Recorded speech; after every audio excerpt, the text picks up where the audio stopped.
As the world has been watching the terrible events unfolding in Palestine and in Gaza, I was reminded of an extraordinary book, which I want to share with you today. This is the book, The Ethnic Cleansing of Palestine by Ilan Pappé. And I wanted just to share some words from this book. This book is so important and so timely that we understand the historical evidence marshaled in this book and the origins, the deep origins of the current conflict. So on the back cover of this book, we read this very brief summary. It says, the 1948 Israeli War of Independence involved one of the largest forced migrations in modern history. Around 1 million people were expelled from their homes at gunpoint. Civilians were massacred and hundreds of Palestinian villages were destroyed. Denied for almost 6 decades, had it happened today, it could only have been called ethnic cleansing.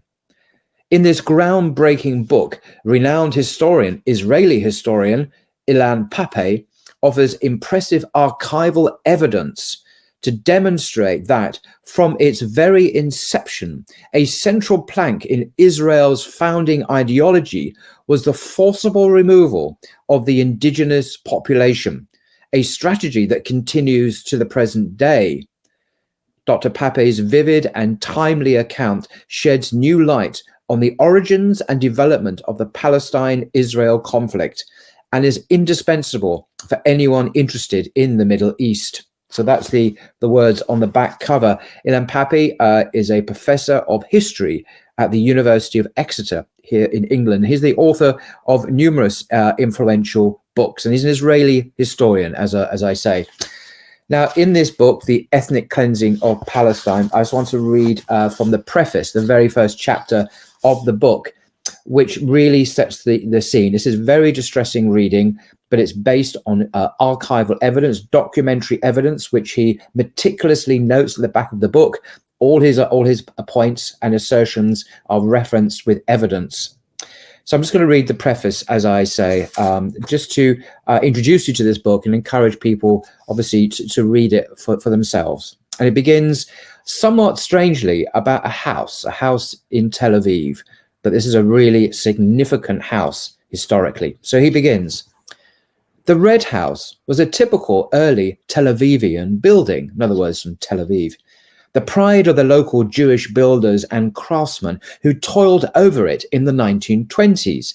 It had been designed to house the head office of the local Workers' Council.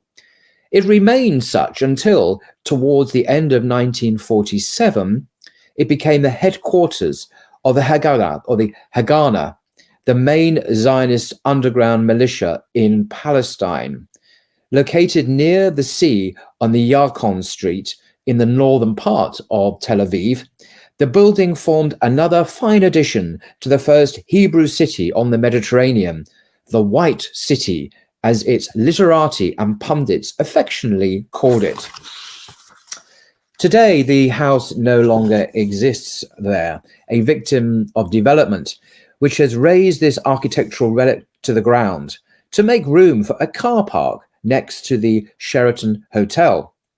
Thus, in this street, too, no trace is left of the White City, which has been slowly transmogrified into the sprawling, polluted, extravagant metropolis that is modern Tel Aviv. In this building, on a cold Wednesday afternoon, 10th of March, 1948, a group of 11 men, veteran Zionist leaders, together with young military Jewish officers, put the final touches to a plan for the ethnic cleansing of Palestine. That same evening, military orders were dispatched to the units on the ground to prepare for the systematic expulsion of the Palestinians from vast areas of the country. The orders came with a detailed description of the methods to be employed to forcibly evict the people, large-scale intimidation, laying siege to and bombing villages and population centers, setting fire to homes, properties, and goods, expulsion, demolition, and finally planting mines among the rubble to prevent any of the expelled inhabitants from returning. Each unit was issued with its own list of villages and neighborhoods as the targets of this master plan. Codenamed Plan D, or Dalet in Hebrew, this was the fourth and final version of less substantial plans that outlined the fate the Zionists had in store for Palestinians and consequently for its native population. The previous three schemes had articulated only obscurely how the Zionist leadership contemplated dealing with the presence of so many Palestinians living in the land the Jewish national movement coveted as its own. This fourth and last blueprint spelled it out clearly and unambiguously. The Palestinians had to go. And at this point in the book, we have a note number 4. And I just want to read the note to you because this is a meticulously researched book by a leading historian. Number 4, the documents from this meeting are summarized in the IDF archives, CHQ/Operations Branch, 10th of March, 1948, file 922/75/795, and in the Haganah archives, 73/94. And there's further notes and documentary evidence for this meeting in this note number 4. He continues, in the words of one of the first historians to note the significance of that plan, Shimka Flapan wrote, the military campaign against the Arabs, including the conquest and destruction of the rural areas, was set forth in the Haganah's Plan Dalet. This is the aforementioned Plan D. The aim of the plan was, in fact, the destruction of both the rural and urban areas of Palestine. As the first chapters of this book will attempt to show, this plan was both the inevitable product of the Zionist ideological impulse to have an exclusively Jewish presence in Palestine and a response to developments on the ground once the British cabinet had decided to end the mandate, because the British were in control, of course, of that area at that time. Clashes with local Palestinian militias provided the perfect context and pretext for implementing the ideological vision of an ethnically cleansed Palestine. The Zionist policy was first based on retaliation against Palestinian attacks in February 1947, and it transformed into an initiative to ethnically cleanse the country as a whole in March 1948. And here is another footnote, footnote 6, which I'm going to share with you. David Ben-Gurion in Rebirth and Destiny of Israel noted candidly that, quote, until the British left in May the 15th, 1948, no Jewish settlement, however remote, was entered or seized by the Arabs, while the Haganah captured many Arab positions and liberated Tiberia and Haifa and Jaffa and Safad. So on the day of destiny, that part of Palestine where the Haganah could operate was almost clear of Arabs. And that's in page 530 of the book. So back to the main text. Once the decision was taken, it took 6 months to complete the mission. When it was over, more than half of Palestine's native population, close to 800,000 people, had been uprooted. Familiar, eerie ring there, of course, what's happening literally as we speak. 531 villages had been destroyed. 531 villages had been destroyed by the Zionists, and 11 urban neighborhoods emptied of their neighborhoods, of their inhabitants. The plan decided upon on 10th of March 1948, and above all, its systematic implementation in the following months, was a clear-cut case of an ethnic cleansing operation, regarded under international law today as a crime against humanity. After the Holocaust, it has become almost impossible to conceal large-scale crimes against humanity. Our modern telecommunications-driven world, especially since the upsurge of electronic media, no longer allows human-made catastrophes to remain hidden from the public eye or to be denied. And yet, one such crime has been erased almost totally from the global public memory: the dispossession of the Palestinians in 1948 by Israel. This, the most formative event in the modern history in the land of Palestine, has ever since been systematically denied, and is still today not recognized as an historical fact, let alone acknowledged as a crime that needs to be confronted politically as well as morally. We know the names of the people who sat in that room on the top floor of the Red House beneath Marxist-style posters that carried such slogans as "Brothers in Arms" and "The Fist of Steel," and showed new Jews, muscular, healthy, and tanned, aiming their rifles from behind protective barriers in the brave fight against hostile Arab invaders. We also know the names of senior officers who executed the orders on the ground.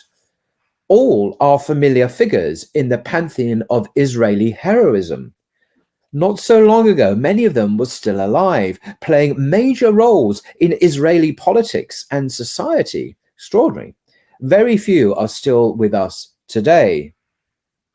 For Palestinians and anyone else who refused to buy into the Zionist narrative, it was clear long before this book was written that these people were perpetrators of crimes, but that they had successfully evaded justice and would probably never be brought to trial for what they had done.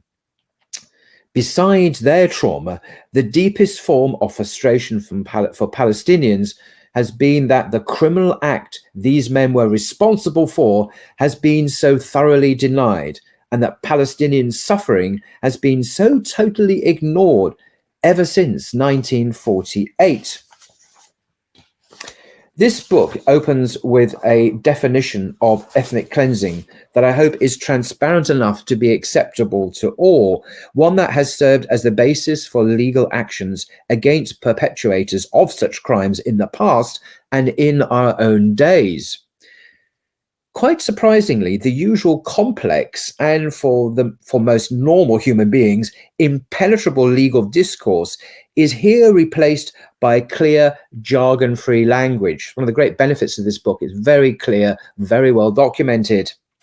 This simplicity does not minimize the hideousness of the deed, nor does it belie the crime's gravity. On the contrary, the result is a straightforward description of an atrocious policy that the international community today refuses to condone. The general definition of what ethnic cleansing consists of applies almost verbatim in the case of Palestine. As such, the story of what occurred in 1948 emerges as an uncomplicated, but by no means a consequently simplified or secondary chapter in the history of Palestine's dispossession. Indeed, adopting the prism of ethnic cleansing easily enables one to penetrate the cloak of complexity that Israeli diplomats trot out almost instinctively and Israeli academics routinely hide behind when fending off outside attempts to criticize Zionism or the Jewish state for its policies and behavior. Foreigners, they say in my country, do not and cannot understand this perplexing story, and there is therefore no need to even try to explain it to them. Nor should we allow them to be involved in the attempts to solve the conflict unless they accept the Israeli point of view. All one can do, as Israeli governments have been good at telling the world for years, is to allow us, the Israelis, as representatives of the civilized and rational side of the conflict, to find an equitable solution for ourselves and for the other side, the Palestinians, who after all epitomize the uncivilized and emotional Arab world to which Palestine belongs.